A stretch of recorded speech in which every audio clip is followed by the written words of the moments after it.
তো নমস্কার বন্ধুরা, আমি নারায়ণ সাহা, নিউ ব্লগার থেকে।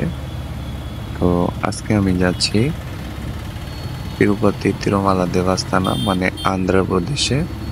তো আমি আর আমার এক বন্ধু যাচ্ছি। তো এখন আমরা নারকি হসপিটালের সামনে আছি। তো এখান থেকে আমাদের বাসে উঠতে হবে। সে বাসটা আমাদের নিয়ে যাবে অন্ধ্রপ্রদেশ তিরুপতিতে। আমরা এখন বাসে, তো অনেকটাই সময় গেল বাসেতে। আর এখন আমরা তিরুপতি এসে নেমে পড়ছি। তিরুমালা ক্রসিং হয়ে চেকিং হয়েছিল অনেকটা।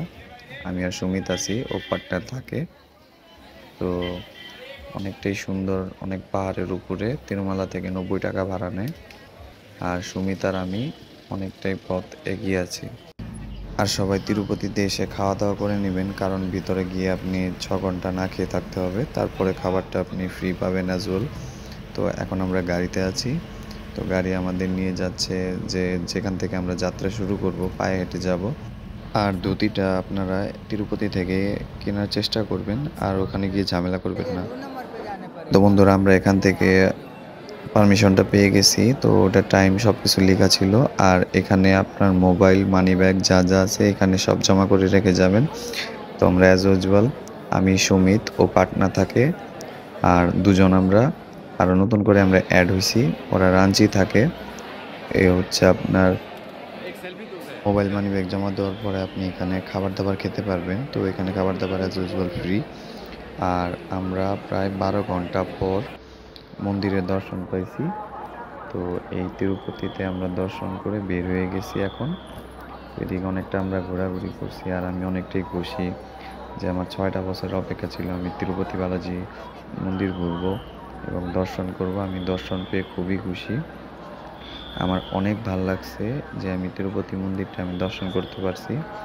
আর এখানে ফ্রি লাড্ডু দেয়। টোকেনটা দেখে আপনি একটা লাড্ডু নিয়ে নেবেন। আর মন্দির অনেক সুন্দর, অনেক পবিত্র। আপনারা সবাই চেষ্টা করবেন তিরুপতি তিরুমালা দেবস্থানামের দর্শন করতে। অনেক সুন্দর মন্দির। আর সবাই এখান থেকে লাড্ডু কেনার চেষ্টা করবেন, কারণ লাড্ডু 50 টাকায় এখানেই পাওয়া যায়। আর শুধু লাড্ডু না, আগরবাতিও আছে, সেগুলো অনেক কম প্রাইসে এখানে পাওয়া যায়।